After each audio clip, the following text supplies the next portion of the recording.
Growing up in California, there's always like cool little fun tacos. I've always liked eating with my hands. And so barbecue was a good lead into that. And because, you eat ribs with your hands, you eat everything with your hands. Right. So we do like tri-tip and chorizo and just some other stuff that's not necessarily barbecue oriented, but definitely influenced. And that's what's in your tacos? And that's what goes in our tacos. Hello, I'm Geno Lee, the chef and owner of the Big Apple Inn. And today we're at Jackson's Table, a podcast that wants to invite you in to join us. So pull up a chair and have a seat. Today we have the legendary and iconic Derek Emerson with us. Welcome, Derek. Well, thank you for that intro, Geno. I appreciate it very much. Well, man, you are a legend in this city. I was telling everybody here that, whenever we do these podcasts, I'm usually just smooth as I can be. And, because I'm a smooth guy. Yeah, you definitely always have been. But when I was going to sit down with you, man, I was like, oh my goodness, this is the Derek Emerson. Oh, it's just, I'm just a cook at heart, just like you. Didn't you say that you had that on your business card, right? I took all the other stuff off of it. It just says Derek Emerson Cook. I love that. Well, I figure, if you're cooking for a living, you got to be a cook before you can do anything else, right? So Agreed. I'm going backwards. I just want to be a cook. I like that. Less responsibility. And I guess that's what we are, at heart. Yeah, Well, I love stories, and your story is it's huge how you got into this whole scene. Tell me your culinary story. Honestly, started at Subway on Northside Drive at Highland Village, which is still there, when I was like 19, being a sandwich artist. And then kind of moved on and worked for a guy named John L. for a few minutes, who's kind of crazy in town, who had a place over there where Colors used to be. And then in Highland Village. In Highland Village. Oh wow, you're going back. Yeah. Then went to culinary school in Memphis, and then came back and worked at a brick oven when it opened back in 91-ish, 92. That's with Grant. Yeah, with Grant. Yeah. And then worked with Bravo after that, and then left. Lived there for a year, and then left for 5 years. Went to Atlanta, and then came back here to open Schimmel's in '99, and then bought Walker's in 2001. So. 2001. Yeah.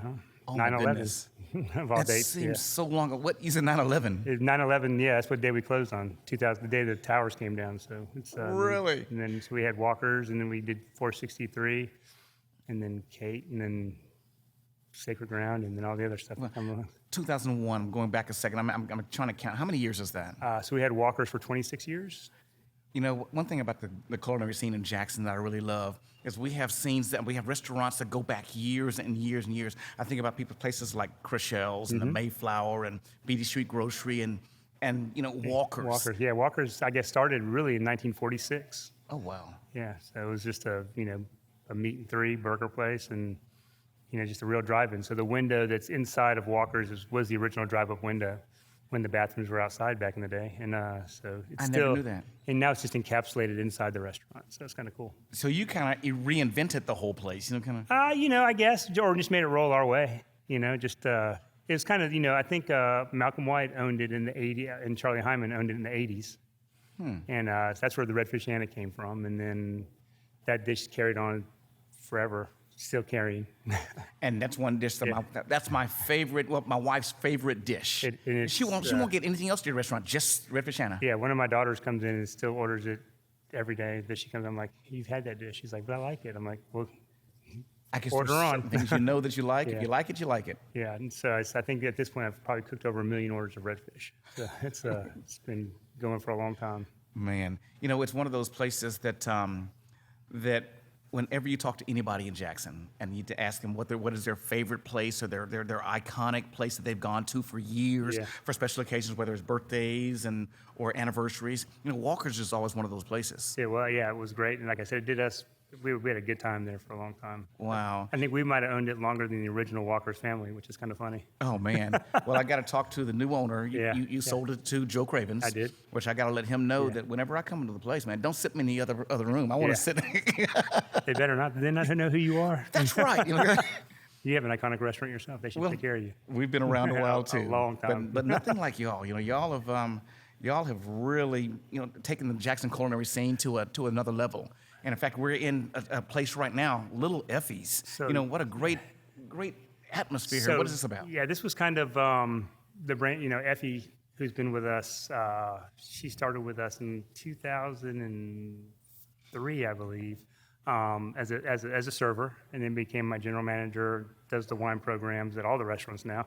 Oh, wow. And so we just kind of, when Kate was originally in Fondren, and so people would, now when we moved Kate to Ridgeland, they started calling that Little Kate. So we're like, Oh, really? And when we did this, we just said, we figured Effie had been with us so long, and it's kind of Mediterranean inspired, but so we called it Little Effie, just to call it something different. Oh, wow. So what is Little Effie like? So it's not Little Effie, the person, but the restaurant. So the restaurant itself is, it's kind of, it's a cocktail lounge, like fancy cocktails and just like really small bites. So we do some flatbreads, we'll do some beef cheeks, we'll do lamb ribs, just some different type things. Oh, wow. So it's just small bites, and so you can get a good drink and a small bite. And have a couple of different snacks. Originally, Kate was set up as a small plates, and I think it was a little bit early to do small plates in Jackson at the time, because people would come in and just say, I didn't get enough to eat tonight. I'm like, well, it's kind of, you're supposed to have multiple courses, and so it kind of took some training, but I think now people understand it. I don't know, it's something different for me to do, and it's just fun. It's a little bit lighter. No butter sauces or anything like that here. Oh, yeah. So we do, it's just like a fun little kind of hangout. Well, my hat goes off to you, Derek, because I tell you, I'm at the place in my life, I'm trying to slow down, and it looks like you're getting busier. I was thinking the same thing. You just didn't. I kept stepping in these piles, and I kept picking up something else. I was like, what am I thinking? But it was just after, like, I guess when I started doing barbecue, which was my newest that I really enjoyed. I didn't realize how much I enjoyed cooking as much as I did again until I started like doing something completely different than I hadn't done before. And see, that's the thing I love about you. You seem like you're really enjoying it. I do. Most days. Yeah, right. As you know. Right, yeah, right. But you're always taking on new adventures, trying something new. Speaking of something new, maybe I can learn something new today. Okay. Derek, what is this owl all about? So that's Effie's, that's like her spirit animal. Oh, really? Yeah. She's always collected little owls and things like that, and she wanted to do that, so we did. Huh? Because whenever I talk about Little Effie to somebody, they always mention the owl. I Yeah. said, well, I can't wait to ask you about that. And so yeah, we have a drink that has a little owl ice cube in it, and just, Oh, no way. Yeah, so just fun little. She's collected owls for 20-something years, so she's got a bunch of little different size owls, pottery and different things with owls on them. So it kind of just morphed from that, honestly. Oh man, that's so cool. We never know what to expect from you. When you get settled into something, we think, okay, Derek's gonna settle down, but then you always try something new. Yeah, I don't sit still well. I get bored real easily and lose interest, so I just got to keep doing different things and just I don't know. My mind doesn't sleep, so the voices in my head go boop, boop, boop, boop, so I got to keep up with them somehow. I love that. I love that. So back to Little Effie. You said that she was your. So it still is. So she's a partner in this. Obviously, she's a partner in Masa Mesa. She's a partner in Kate now. So she's been with us for 22 years. She started off as a server. Then she, like I said, moved up to kind of management, and then service and management, then wine programs. And she's also my wife's best friend. And so she's kind of like I call her the little sister I never wanted. So she's busy just like you. Then. Oh yeah, she's at all the restaurants. She has the same work ethic that we have. So she does an awesome job. And like I said, she's my wife's best friend. We go on vacations together. So wow. she's definitely part of the family. Well, and so we've sucked her into after we sold Walkers, she's like, no, what are we gonna do now? I'm like, well, I don't know. And then I came up with this, and so now she's like, oh, great, I thought we were slowing down. She goes, yeah, we're not yet. And gave it her namesake. I love that. So we're in a spot right now. This is Little Effie's, but there's a wall, and what's right next door? So next door we have Emerson Provisions, which is kind of like a meal replacement, along with, we have some like prime meats, and I have some pieces of I have some brisket and some stuff from barbecue over there, and some little gifts and things like that. Wow. And my wife and my daughter, Alex, are involved in that. So I heard you can get things like compound butter already made up, and compound already mixed. Butter. We sell like demi-glace over there, like for steaks and things like that. So if you need to like red wine sauce that we serve at the restaurants. What else? We have some dressings and some barbecue sauces and just, I don't know, things that I like to eat. Mostly condiments, I guess. Yeah, well, how cool is that? I'm finding that a lot of the chefs that I talk with and a lot of restaurant owners that I talk with weren't born and raised here in Mississippi. Is that the same case with you? Yeah, so I spent a lot of summers here with my grandparents in Meridian. My grandfather, my dad's from Meridian. My grandfather was a CPA over in Meridian. My grandmother was, like back in the day, I guess a housewife in Meridian, but then she had a job. But so I grew up, hearing the sound every summer, hearing the sound of that. Yeah. Like the ice cream machine when I'd ever come for the summer, and she made peach ice cream and things like that. And so my grandmother was. So I'd come every summer, and then I came one summer when I was 17, and decided never to leave, and just finished high school in Meridian, and just have been here ever since. So I left Meridian in, I guess, '88, and then came back and moved to Jackson, and that's when we started cooking a little bit at Subway.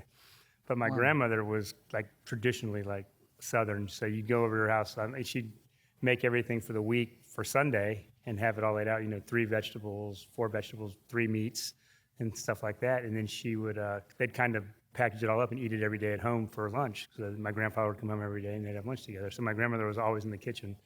And so I spent a lot of time in the kitchen with her doing stuff like that. She'd make like plum jellies and, just like, we'd you'd sit there, watch TV at night, picking peas and things like that. So it was kind of my intro to food, I guess, was probably through my grandmother Meridian. And You know what? I'm so happy I heard that because I could see that influence in your food today. it's definitely got a Southern influence. And I think, to me, Southern food has more flavor than a lot of places. Right, right. Because we believe in fat still. We Of believe course. in salt still. Yeah, right, right. And we still serve foie gras, so that's great. And, oh my goodness, yeah. So your latest venture, which is Masa Mesa. Masa Mesa, which is kind of started off, it was kind of born from barbecue, but kind of reinvented to do California-style tacos and burgers, for lack of a better. So growing up in California, there was always like cool little fun tacos, like, I don't know, you go to Malibu, you get like fish tacos. Right. Or anywhere really, and it's just kind of, I just have always liked eating with my hands. And so barbecue was a good lead into that. And because, you eat ribs with your hands, you eat everything with your hands. Right. And so it's like people are just constantly eating. And then I was like, well, why don't we just convert it? So we have smokers over there. So we do like tri-tip and chorizo and just some other stuff that's not necessarily barbecue oriented, but definitely influenced. And that's what's in your tacos? And that's what goes in our tacos. So we do like the brisket from Sacred Ground. We'll smoke brisket over there. But then instead of smoking it all the way, we put it in like a chili rub and then braise it the other half of the way so you can shred it. So it's kind of just to build flavor. See, that's what I'm talking about. You're just you're brilliant with you push the limits. Try to. And Sometimes a little too neat. far, but that's okay. So the name, I love the name. So corn table. Just because we make all our own tortillas, we don't make any flour. We only make corn. Because a lot of people in town make flour already, and no one really makes corn, so we decided to go with corn tortillas. And we make everything fresh. Like this one has the pickled pineapple salsa, and I felt like there was a lot of Mexican restaurants, and I don't want to be a Mexican restaurant, but I want to have fun tacos to eat. Right, right. So I mean, everybody does. I don't know, say a chorizo taco with cabbage, cilantro, pickled onion. So, but ours has like pickled pineapple and stuff like that. Which is neat. You can get authentic Mexican here. You can get tons of Tex-Mex. Yeah. But I think this is the only California and I think Mexican. like I said, it's just it's just fun. I mean, I try to explain it to people. It's just something fun to do. Like we do a banh mi taco. We do stuff no like way. that. So yeah, it's just something so we use like the pickled daikon, carrot, cucumber, jalapeno, and smoked pork belly on that. So it's just kind of something different. How fun. Well, I'm telling you, Derek, this is killing me just smelling this, man. The aroma Well, I off kind of, this. I walked in, I was like, you can really smell the corn tortillas. It's really good. You It's kinda can. That's neat, the first thing that I smelled was Yeah. that the corn.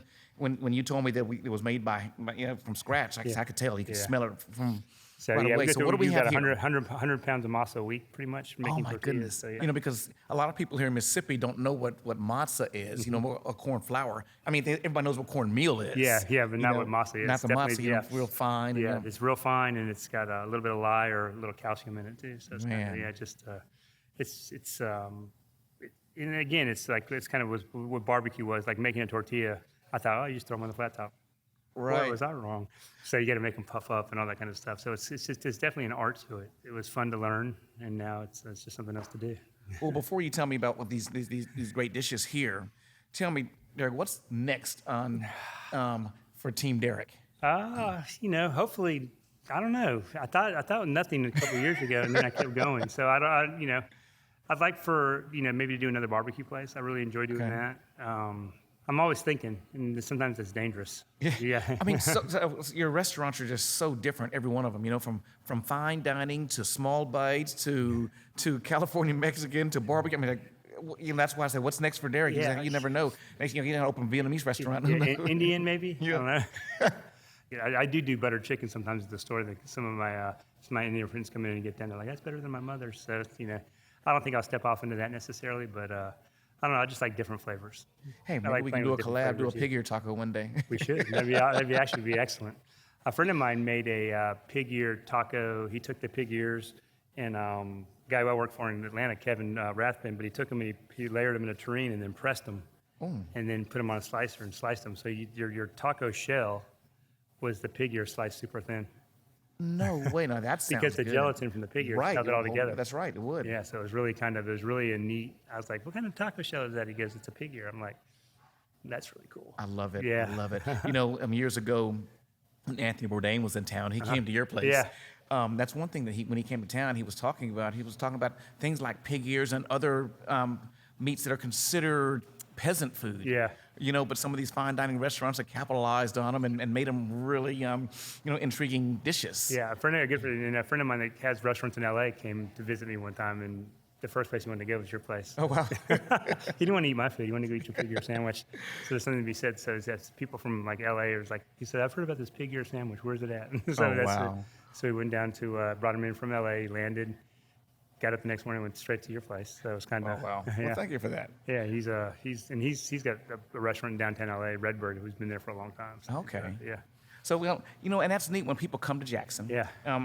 There's a lot of places that people want to visit. Of course, your places is what, they always want to visit. At least we My hope so, place right? is one of them. Yeah, for sure, yeah. But how about you?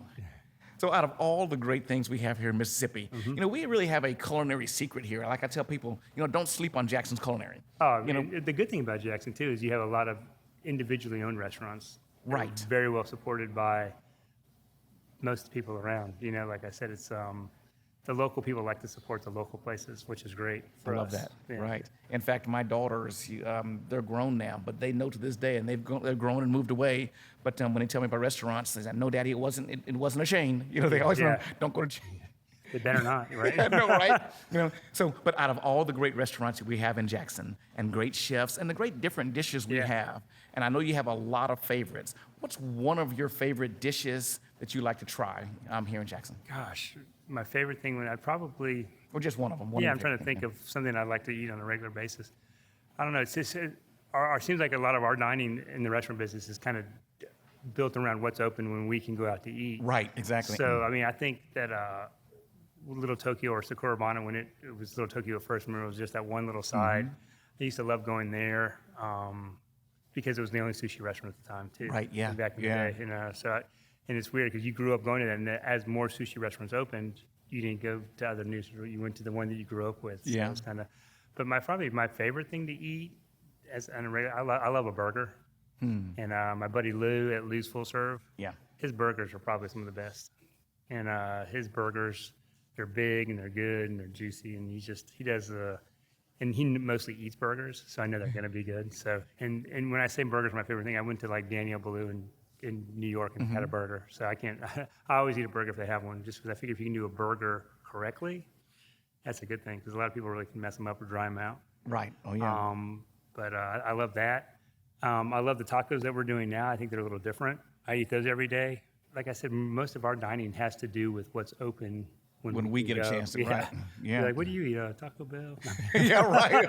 I go to change, that's all that's open. That's how it's open. No, but as far as local stuff, I really do like. Lou does a really great job with burgers. He actually makes all of his own desserts too. He was my first chef at Local 463 when we opened. Really? In Madison, before he did Lou's, and the white chocolate the white chocolate banana rum pudding that we have on the menu to this day is Lewis's. So, I didn't know that about Lou, though.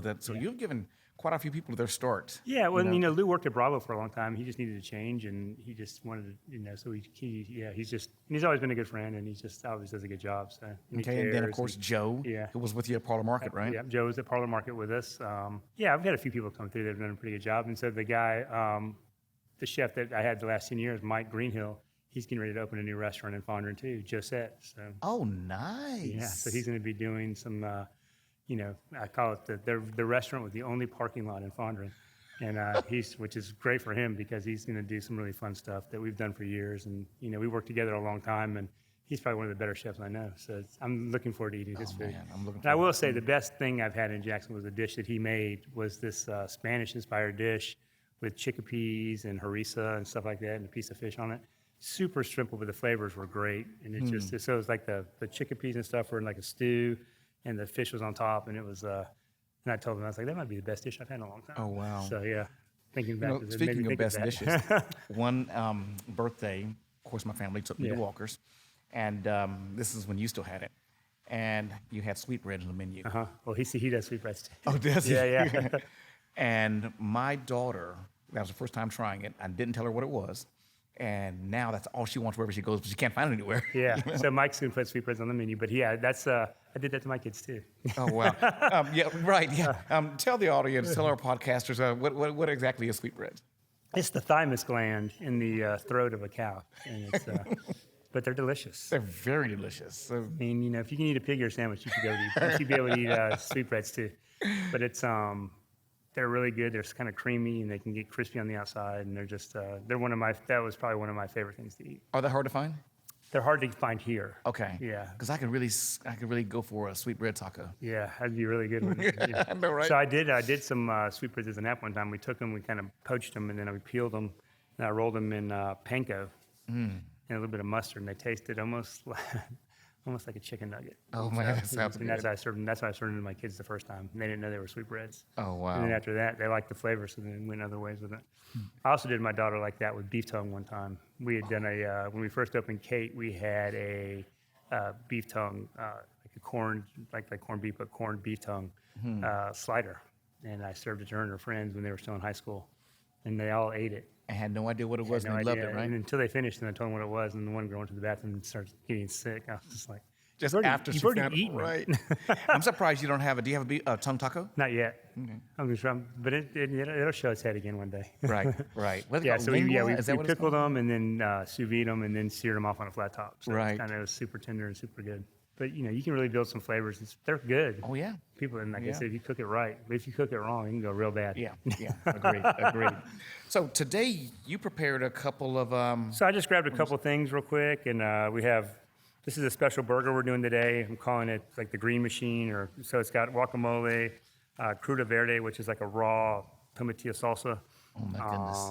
And it's got Oaxaca cheese and lettuce, and the patties that we make right now are the prime brisket that we grind at Sacred Ground. Oh, man. For this one, and this And is everything's made from scratch. I'm sure the salsa Oh, yeah. verde and all that. Yeah. We make all the salsas, all the guacamole, everything every day. And then this is the Sacred Ground burger, which kind of started my adventure into smash burgers. So it's got the jack cheese sauce, bacon, tomato, lettuce, pickled onions, mayonnaise, and Dijon mustard. And I like Dijon mustard because it's a little bit brighter than the yellow Right. mustard. Just kind of gives it a bit more bite. Now, speaking of burgers, I've had that one, and everybody, all my friends, family know that's my favorite burger in town. Yeah, it's one of my favorite burgers too. But I've always done full size like 8-ounce burgers, and then I started doing smash burgers, and I just really like the crunchiness that you get from Right, a flat top. yeah. But we always did wood grilled, and now we do smashed on a flat top. So I kind of Smashed like with the onions. yeah, Oh, yeah. smashed. Yeah. So this one actually has poblanos smashed into it. Oh, so you put the poblanos on the ball and smash them straight into the burger. Love so it. yeah, I love. I saw. Probably on Instagram or something, someone do like jalapenos like that. I said jalapenos would kill somebody, but poblanos would be good. But then the tacos are hard shell taco that we fry and we make and then fry, and then so this is kind of like a play on like a melt almost. It's got the cheese sauce, ground meat, onions, mushrooms, and then I put a little.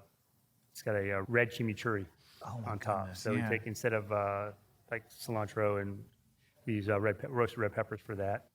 And this is just a play on like a Nashville hot chicken. So we do the Nashville hot catfish at Kate, Yeah, which is the thin right. sliced catfish tossed in the Nashville sauce. Well, we do the same thing here with chicken, but we put it in a taco. Oh, And man. so then this is just a chorizo with a pickled pineapple and cabbage. So it's just kind of stuff that I like to eat.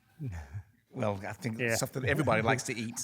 So, Derek, you've lived all over, and you told me how you're from L.A. and roots in Mississippi, but something kept you here in Mississippi. You know, my girls and my wife, before I married her, she had one desire in life. Her only desire was to get out of Mississippi. Right. And that's my daughter's. When she graduated college, she got out of Mississippi. My youngest is the same way. She wants to leave Mississippi, but you wanted to come to Mississippi. What, and here we are in Jackson, and we're known as a city with soul. Mm-hmm. What is that special ingredient that you think Jackson holds that keeps you here? I think it's the people. I mean, the people of Jackson have been so good to us. And I mean, if I was thinking about a food ingredient necessarily, I think that the Gulf Coast has the best seafood in the world. Yeah. And we're 3 hours from that. And as far as food-wise, I mean, you can't get a better shrimp anywhere. Right. And so, the things that kept me here were just, as you know, it doesn't matter where we are, we're going to be in the kitchen. Right. I think the people here appreciate the fact that it's a locally owned restaurant. Mm-hmm. They always come in and support you.